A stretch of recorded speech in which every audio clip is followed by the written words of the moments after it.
Hello students, welcome back to your own learning platform Vedika Commerce classes on Eco on the go. Today we are going to solve national income with income method. We have three methods to calculate national income. One is value added method, second one is income method and third one is expenditure method. Basically हमारे पास three methods हैं जिसमें से आज हम national income method के through calculate करने जा रहे हैं। नेशनल इनकम इंपॉर्टेंट टॉपिक है, तीनों में से एक ना एक मेथड से आपके पास क्वेश्चन आता है बोर्ड्स में, तो you have to attend this class very carefully. Fine, so without wasting time let's start the question. अभी नेशनल इनकम को इनकम मेथड से कैसे सॉल्व करना है, क्या उसका प्रोसीजर है, क्या उसके फैक्टर्स हैं, उसके कंपोनेंट्स क्या क्या हैं, उससे पहले हमें ये समझना जरूरी है कि नेशनल इनकम को इनकम मेथड से कैसे कैलकुलेट करते हैं। इनकम मेथड बेसिकली है क्या? जब हम कंट्री की नेशनल इनकम कैलकुलेट कर रहे होते हैं उसका मतलब कंट्री को डोमेस्टिकली होने वाली इनकम मीन्स डोमेस्टिक टेरिटरी से होने वाली इनकम मीन्स जितने भी पर्सन हैं, अकाउंट्स की लैंग्वेज में पर्सन कौन कौन होते हैं, सिर्फ इंसान, सिर्फ इंडिविजुअल नहीं, फर्म, कंपनी, ठीक है, नॉर्मल इंडिविजुअल, नेचुरल इंडिविजुअल, वो सब अकाउंटिंग लैंग्वेज में या कॉमर्स लैंग्वेज में, इकोनॉमिक लैंग्वेज में पर्सन बोले जाते हैं। हर वो चीज जो अपना पर्सनल नेम रखती है, इस सेपरेट आइडेंटिटी रखती है, वो हर चीज पर्सन बोली जाती है। जैसे कि कंपनीज को भी प्रॉफिट होता है, कंपनीज की भी इनकम होती है, फर्म्स की भी इनकम होती है, नॉर्मल इंडिविजुअल्स हैं उनको सैलरी की फॉर्म में, इंटरेस्ट की फॉर्म में इनकम होती है, काफी लोग होते हैं जिनको रेंट की फॉर्म में इनकम मिल रही है, काफी लोग होते हैं जिन्होंने लाइक बुक लिख दी है, राइटर्स, ठीक है, अब उनकी copies year and year cell हो रही है, उनका जो सर्टेन परसेंट है, उस सेल का जो सर्टेन परसेंट अमाउंट है वो रेगुलर बेसिस पे उनके घर पहुंच रहा है, जिसको हम रॉयल्टी बोलते हैं, ठीक है। तो अलग अलग फॉर्म्स में पर्सन्स को, इंडिविजुअल्स को इनकम हो रही है। अगर हम उस टोटल इनकम को, सबकी इनकम को एक साथ प्लस कर दें तो हमारी डोमेस्टिक इनकम आ जाएगी ना, हमारी कंट्री की डोमेस्टिक इनकम आ जाएगी ना। मींस कंट्री को डोमेस्टिक एरियाज के थ्रू जितनी भी इनकम होती है वो हमारी डोमेस्टिक इनकम बोली जाती है। तो कंट्री के अंदर जितने भी पर्सन्स हैं उन सबको किसी ना किसी फॉर्म में इनकम हो रही है, और उस इनकम को हमने जब टोटल कर लिया तो हमारी डोमेस्टिक इनकम आ गई, है ना। अब इस डोमेस्टिक इनकम से नेशनल इनकम पे कैसे पहुंचेंगे ये हमने लास्ट क्लास के अंदर किया था, तो अगर आपने नहीं देखी है तो डिस्क्रिप्शन बॉक्स के अंदर दिया गया है, आप उसको देख सकते हैं। तो आते हैं अपने नेशनल मेथड पे। नाउ अब यहाँ पे जो कंपोनेंट है, फर्स्ट कंपोनेंट जो कॉमनली इनकम फॉर्म है that is salary, bonus, commission, है ना, जो नॉर्मली सब लोग जॉब करते हैं, जॉब के थ्रू उन्हें इनकम होती है सैलरी की फॉर्म में, जिसको हम इस मेथड के अंदर कंपनसेशन टू एम्प्लॉय बोलते हैं या कंपनसेशन ऑफ एम्प्लॉय बोलते हैं, COE, कंपनसेशन ऑफ एम्प्लॉयज। मतलब एम्प्लॉयज को किसी भी फॉर्म में एम्प्लॉयर की तरफ से जो भी इनकम मिल रही है, चाहे वो सैलरी है, चाहे वो बोनस है, चाहे वो कमीशन है, किसी भी फॉर्म में अगर एम्प्लॉयर की तरफ से एम्प्लॉय को कोई भी अमाउंट रिसीव हो रहा है इनकम की फॉर्म में, तो वो कंपनसेशन ऑफ एम्प्लॉय बोला जाता है। और ये मॉनेटरी भी हो सकता है, नॉन मॉनेटरी भी हो सकता है, इन कैश भी हो सकता है, इन काइंड भी हो सकता है। अब इन कैश का मतलब क्या है, लाइक कैश अमाउंट, आपको कुछ भी सर्टेन कैश अमाउंट मिल रहा है, सैलरी की फॉर्म में विजिबल है, फाइन। लेकिन कई बार एम्प्लॉयर अपने एम्प्लॉयज के लिए कुछ सोशल सिक्योरिटी स्कीम भी प्रोवाइड करते हैं, जैसे कि LIC पॉलिसी का प्रीमियम, एम्प्लॉय की LIC पॉलिसी का प्रीमियम एम्प्लॉयर पे करता है। अब एम्प्लॉय को बेनिफिट मिलेगा लेकिन उसका प्रीमियम नहीं पे कर रहा, वो प्रीमियम कौन पे कर रहा है, एम्प्लॉयर। तो जिस टाइम पे एम्प्लॉयर अपने एम्प्लॉय का प्रीमियम पे कर रहा है वो एम्प्लॉय की इनकम मानी जाएगी ना। सेम वैसे ही अगर आपके क्वेश्चन के अंदर आपको सैलरी, वेजेस या contribution of employer toward social security scheme, इस तरह से करके अलग अलग आइटम्स दिए जाते हैं, तो उन सबको आप प्लस कर लोगे और उससे आपके पास कंपनसेशन ऑफ एम्प्लॉयज निकल के आएगा। ठीक है, तो इसके अंदर क्या होगा, salary plus bonus plus wages plus social security schemes etcetera. ठीक है, या तो आपके क्वेश्चन में डायरेक्टली आपको कंपनसेशन ऑफ एम्प्लॉय करके दिया जाएगा, आप उसको डायरेक्टली पिक कर लेना, और अगर आपको इस तरह से कुछ वैल्यूज दी जाती है तो उन वैल्यूज को आप प्लस कर लोगे और उससे आपके पास कंपनसेशन ऑफ एम्प्लॉय आ जाएगा। ठीक है, अब सेकेंड आइटम रेंट। अब रेंट से इनकम हो रही है, नॉर्मली प्रॉपर्टी रेंट आउट की हुई है, मंथली बेसिस पे रेंट आ रहा है। ठीक है, कंपनी ने अपना कोई कैपिटल एसेट रेंट आउट किया हुआ है, उसको पीरियडिकली बेसिस पे रेंट मिल रहा है, तो वो सब क्या है, इनकम ही तो है, तो वो हमारी रेंट के अंदर यहाँ पे आ जाएगी। And royalty. अब रॉयल्टी क्या चीज होती है, रॉयल्टी मीन्स आप जब अपने पर्टिकुलर एसेट को यूज करने का किसी थर्ड पर्सन को राइट देते हो और उसके बदले में वो आपको पीरियडिकली या आपके सेल वाइज आपको कुछ अमाउंट पे करता है, उसको रॉयल्टी बोला जाता है। जैसे कि आपकी कोई कोल माइन है, आपकी जमीन जहां भी है वहां पे कोई कोल माइन है, उसमें से कोल एक्सट्रैक्ट करने का आप किसी को कॉन्ट्रैक्ट दे देते हैं, वो उसमें से कुछ कोल्स एक्सट्रैक्ट करता है और ये पहले ही डिसाइड हो जाता है कि जितना आप कोल एक्सट्रैक्ट करोगे पर टन के अकॉर्डिंग इतना अमाउंट मुझे देना है, मिनिमम रेंट वगैरह बहुत सारी कंडीशंस होती हैं, अकॉर्डिंगली वो आपको जो अमाउंट पे करता रहेगा, जितना ज्यादा एक्सट्रैक्ट करता रहेगा कोयल को, उतना ही वो आपको पर टन के अकॉर्डिंग रॉयल्टी देता रहेगा।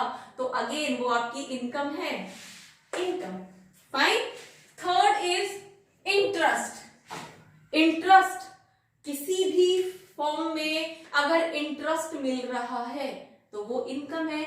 आपने सेविंग अकाउंट डाला हुआ है, उसका इंटरेस्ट मिल रहा है, आपने कहीं पे भी कोई भी इन्वेस्टमेंट की हुई है, डिबेंचर्स वगैरह कुछ भी खरीदे हुए हैं, उसकी फॉर्म में इंटरेस्ट मिल रहा है। ठीक है, एनीवेज अगर इंटरेस्ट की फॉर्म में कंट्री के किसी भी पर्सन को इनकम रिसीव हो रही है तो वो इंटरेस्ट हमारे लिए नेशनल इनकम में काउंट की जाएगी। Next one is profit. अब प्रॉफिट क्या है, प्रॉफिट तो आपको पता है, जब भी हम कुछ इन्वेस्ट करते हैं बदले में हमें जो एक्स्ट्रा रिटर्न मिलता है उस एक्स्ट्रा रिटर्न को हम प्रॉफिट कहते हैं। ठीक है, अब वो कुछ भी हो सकता है, हमने कोई भी सामान खरीदा था, उसको हायर प्राइस पे सेल कर दिया तो डिफरेंस हमारा प्रॉफिट है। कंपनीज कुछ भी इन्वेस्ट करती हैं और ये प्रोडक्शन करती हैं एंड देन सेल करती हैं, उससे जो उन्हें एक्स्ट्रा अमाउंट मिला है दैट इज प्रॉफिट। ठीक है, दैट इज कॉल्ड प्रॉफिट। लेकिन प्रॉफिट को भी अलग अलग पार्ट्स में सेग्रीगेट किया जाता है, जैसे कि कंपनीज जो भी अमाउंट कॉर्पोरेट टैक्स के नाम पे गवर्नमेंट को पे कर रही हैं, वो टैक्स किसका पार्ट था, प्रॉफिट का ही ना, तो कॉर्पोरेट टैक्स इसी का पार्ट था। प्लस अपने शेयर होल्डर्स को जो डिविडेंड डिस्ट्रीब्यूट किया है वो किसका पार्ट था, अगेन प्रॉफिट का ही था। देन डिविडेंड एंड कुछ प्रॉफिट जो शेयर होल्डर्स को डिस्ट्रीब्यूट ना करके अपने पास रिटेन करके रख लिया है, वो अनडिस्ट्रीब्यूटेड प्रॉफिट या रिटेन्ड अर्निंग जिसको हम बोलते हैं, वो हमारा प्रॉफिट का ही पार्ट है। सारा प्रॉफिट डिस्ट्रीब्यूट ना करके कुछ प्रॉफिट अपने पास रिटेन करके रख लिया है शेयर होल्डर्स की मर्जी से ऑफ कोर्स, तो वो अमाउंट भी हमारे प्रॉफिट का पार्ट ही होता है, जो आपको कई बार अनडिस्ट्रीब्यूटेड प्रॉफिट के नाम से मिलेगा या फिर रिटेन्ड अर्निंग के नाम से मिलेगा। तो कंफ्यूज नहीं होना है, एक ही मीनिंग है। ठीक है, तो हमें क्वेश्चन में प्रॉफिट चाहिए, डायरेक्टली अगर प्रॉफिट दिया रखा है तो हम डायरेक्ट वाली वैल्यू को पिक कर लेंगे, लेकिन अगर डायरेक्ट नहीं दे रखा है, इस तरह से वैल्यूज दी गई हुई हैं, तो उन तीनों को प्लस कर लोगे और उससे आपके प्रॉफिट की वैल्यू निकल के आएगी जिसको आप यहाँ पे यूज करोगे। क्लियर? अब next one is mixed income. Mixed income means, अब नाम से ही समझ आ रहा है, मिक्स, एक पर्सन को, एक इंडिविजुअल को सैलरी भी मिल सकती है, रेंट भी मिल सकता है, इंटरेस्ट भी मिल सकता है। लाइक डॉक्टर है, हॉस्पिटल में जॉब करता है, सैलरी भी मिल रही है, अपना क्लिनिक भी चला रहा है, वहां से भी इनकम मिल रही है, एफडी की हुई है, सेविंग्स के इंटरेस्ट भी मिल रहा है, प्रॉपर्टी रेंट आउट की हुई है, रेंट भी मिल रहा है। मींस एक ही इंडिविजुअल को बहुत सारी मिक्स्ड इनकम रिसीव हो रही है। इनकम है ना, अब इनकम है तो टैक्स तो देना पड़ेगा, इनकम है तो नेशनल इनकम में तो काउंट की जाएगी ना, तो वो हमारी मिक्स्ड इनकम बोली जाती है।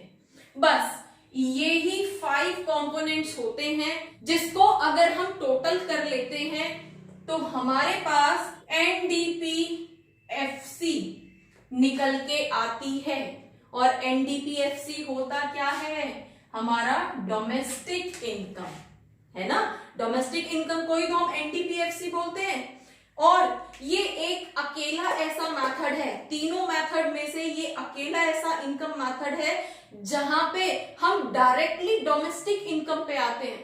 यहां पे जीडीपी का कोई कॉन्सेप्ट नहीं है। जीडीपी कहां पे होती है? जहां पे गुड्स एंड सर्विसेज यूज हो रही हो, जैसे कि हमारा एक्सपेंडिचर मेथड्स है। एक्सपेंडिचर किस पे करते हो आप? गुड्स एंड सर्विसेज को कंज्यूम करने में, ठीक है। जैसे कि वैल्यू एडेड मेथड है, किसमें चेंजेस हो रहे हैं, किसमें वैल्यू एडिशन हो रहा है? गुड्स में, सर्विसेज में, है ना। इसलिए हम उनके टोटल से पहले जीडीपी पे आते हैं, तब हम उसमें कुछ एडजस्टमेंट करके डोमेस्टिक इनकम पे आते हैं।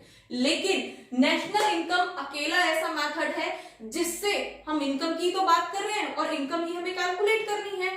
तो जब हम सबकी डोमेस्टिक एरिया के अंदर, डोमेस्टिक टेरिटरी के अंदर सबकी इनकम को टोटल कर लेंगे तो वो तो कंट्री की ऑलरेडी इनकम आ ही जाएगी ना, उसमें फिर जीडीपी, एमपी, एफसी कुछ नहीं है। तो हम डायरेक्टली कहां पे पहुंचते हैं? इन आइटम्स को प्लस करके NDPFC, that is called domestic income. Fine. अब डोमेस्टिक इनकम से नेशनल इनकम पे कैसे पहुंचना है? वेरी इजी, एनएफआईए प्लस कर दो, है ना। और एनएफआईए क्या होता है? Net factor income from abroad.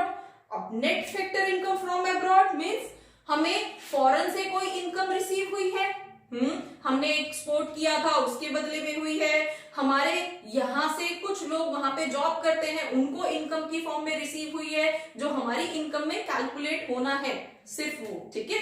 ऐसे ही हमारे यहाँ पे कुछ उनके नेशनल्स काम करते हैं, उनको हमने पेमेंट की है, हमने कुछ इंपोर्ट किया था उनको हमने पेमेंट किया है, तो हमारी इनकम में से हम एक्सपेंडिचर्स को माइनस कर देते हैं।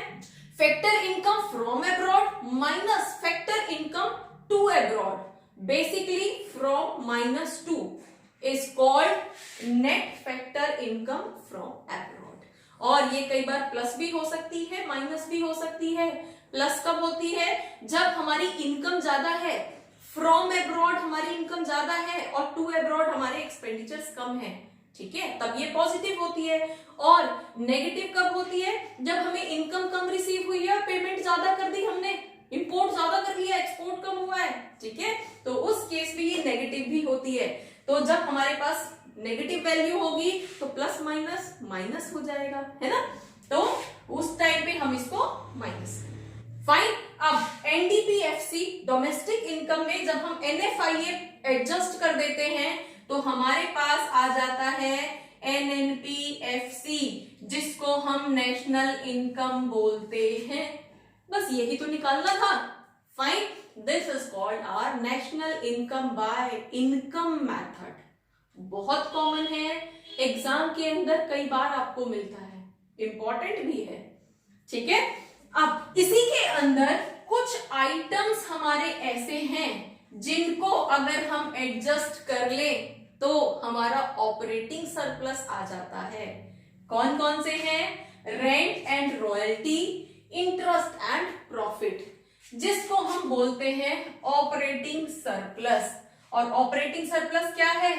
RRIP, rent, royalty, interest and profit. कई बार इनकम मेथड का क्वेश्चन हमें इस तरह से भी दे दिया जाता है। ऑपरेटिंग सरप्लस क्या होता है? ऑर्गेनाइजेशन को अपने बिजनेस रूटीन ऑपरेशंस के थ्रू जो भी प्रॉफिट हो रहा है, जो भी इनकम हुई है, उसको हम ऑपरेटिंग सरप्लस बोलते हैं। एक्स्ट्रा प्रॉफिट हुआ है तभी तो सरप्लस बोला है ना, ठीक है। तो उसको कैसे निकालते हैं? अगर हमसे क्वेश्चन में बोला जाए ऑपरेटिंग सरप्लस निकालो, तो हमें क्या क्या आइटम लेना है? फिर हमें ये सारे नहीं लेने हैं, फिर हमें मेनली RRIP, जिनकी भी इन चारों में से जिनकी वैल्यूज गिवन होगी उसको प्लस कर देंगे, ऑपरेटिंग सरप्लस निकल जाएगा, ठीक है। तो अब हमारे पास कुछ प्रिकॉशंस भी हैं। हम इनकम की बात कर रहे हैं, नेशनल इनकम के अंदर सिर्फ और सिर्फ फैक्टर इनकम्स की बात होती है, ठीक है, जो आपने एफर्ट्स पे करके कुछ इनकम अर्न की है, सिर्फ उस इनकम की बात कर रहे हैं।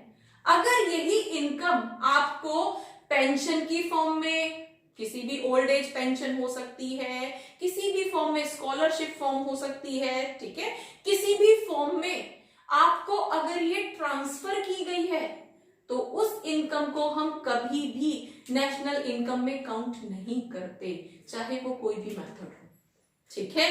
तो मेनली अगर आपको ट्रांसफर्ड इनकम दी गई है, ठीक है, ट्रांसफर्ड इनकम किसी भी सेंस में, पेंशन की फॉर्म में दी गई हो, स्कॉलरशिप की फॉर्म में दी गई हो, किसी भी वे में दी गई हो, या फिर कई बार होता है current transfer to the world, current transfer from the world, इस तरह से करके दिया गया होता है, तो वो ट्रांसफर है ना, ट्रांसफर हम NFI में काउंट नहीं करते, ये ट्रांसफर्ड इनकम है, ट्रांसफर्ड एक्सपेंसेस हैं, इनको हम नेशनल इनकम के किसी भी मेथड में कहीं भी यूज नहीं करेंगे। इस तरह के वर्ड्स आपको सिर्फ कंफ्यूज करने के लिए दिए जाते हैं, तो बी केयरफुल, इस तरह की चीजों को हमें यूज नहीं करना है, हमें सिर्फ अपने ये सेलेक्टिव आइटम्स क्वेश्चन में से पिक करने हैं और अपनी नेशनल इनकम कैलकुलेट कर देनी है। अब इसी को हम एक इलस्ट्रेशन के साथ करके देख लेते हैं। क्वेश्चन आपकी स्क्रीन पे फ्लैश हो रहा है,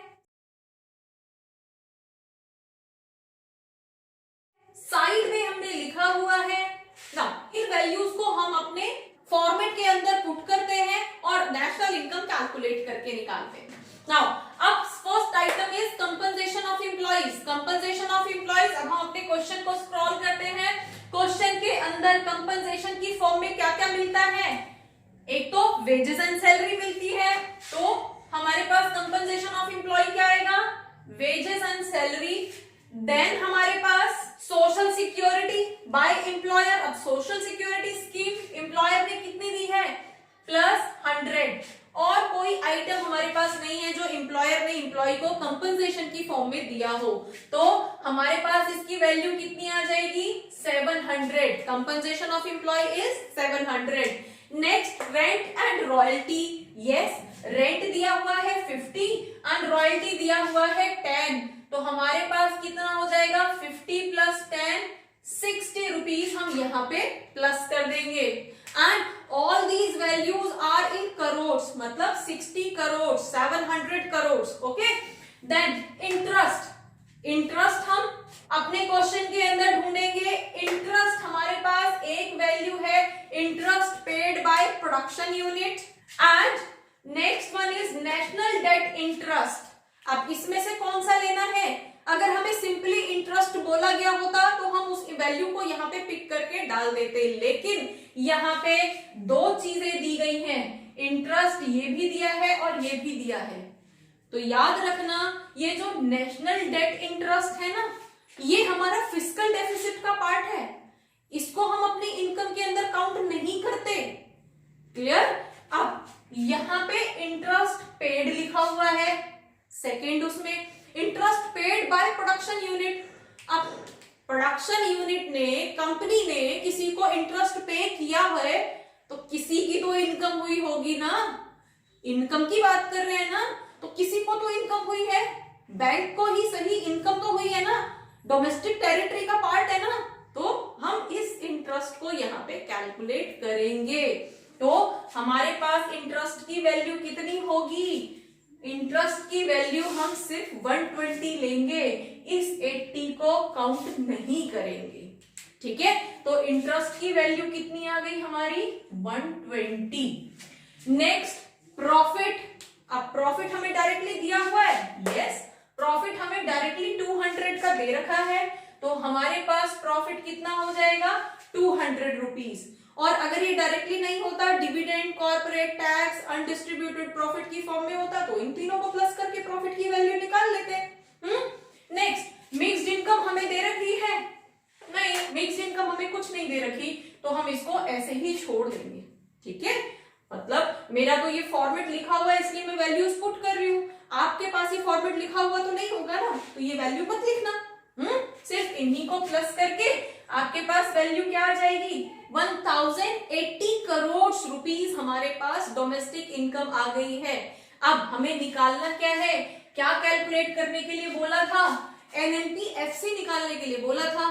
तो डोमेस्टिक इनकम से ये हमारे पास क्या है एनडीपीएफसी, उससे हमें एनएनपीएफसी पे आना है, तो हमारे पास क्या करोगे आप प्लस एनएफआईए। अब एनएफआईए के लिए एक तो हमें net current transfer to abroad दे रखा है, अब्रॉड के रिगार्डिंग जो वैल्यू दी गई है, एक तो नेट करंट ट्रांसफर है, हमें लेना है क्या ट्रांसफर्ड अमाउंट, तो हम लेते ही नहीं है, अवॉइड कर देंगे, तो इस ट्रांसफर्ड अमाउंट को भी हम नहीं लेंगे।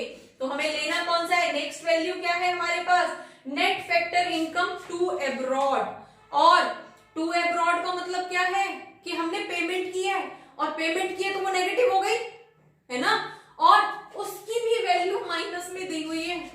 यहीं पे बच्चे आके कंफ्यूज होते हैं, यहां पे आपको टू अब्रॉड की वैल्यू दी है। अब एनएफआईए हम कैसे निकालते हैं, इधर समझो जरा, NFIA equals to factor income from abroad minus factor income to abroad. Fine, तो बेसिकली हमें फ्रॉम में से 2 को माइनस करना होता है, फ्रॉम हमारी 0 है और ये हमारी टू अब्रॉड ऑलरेडी माइनस करके दी हुई है ना, तो माइनस माइनस क्या हो जाएंगे, माइनस माइनस हमारे प्लस हो जाएंगे, है ना, माइनस करना था हमें यहाँ पे, और ये वैल्यू ऑलरेडी माइनस में दी है, तो माइनस माइनस प्लस, तो हम यहाँ पे क्या करेंगे, हम प्लस एनएफआईए, एनएफआईए हमारा पॉजिटिव हो गया ना, एनएफआईए की वैल्यू कितनी आ गई +20, इस +20 को हम यहाँ पे कर देंगे, हमारी जो वैल्यू आएगी, जो नेशनल इनकम आएगा, दैट वुड बी 1100 करोड़। तो नेशनल इनकम मेथड के अंदर क्या प्रिकॉशंस लेने होते हैं, किन आइटम्स को इंक्लूड करना होता है, किन आइटम्स को इंक्लूड नहीं करना होता है, जैसे कि कंजम्पशन ऑफ फिक्स्ड एसेट्स, क्या होता है डेप्रिसिएशन। अब डेप्रिसिएशन की तो हमें यहाँ पे जरूरत ही नहीं पड़ी, तो हम नहीं यूज करेंगे। इस तरह के कुछ आइटम्स आपको कंफ्यूज करने के लिए दिए जाते हैं, तो आपको सबको नहीं लेना है, सिर्फ उन वैल्यूज को पिक करना है जो आपको इस फॉर्मेट के अंदर चाहिए। ठीक है, तो होपफुली नेशनल इनकम को इनकम मेथड के थ्रू कैसे कैलकुलेट करते हैं आपको समझ आया होगा। For more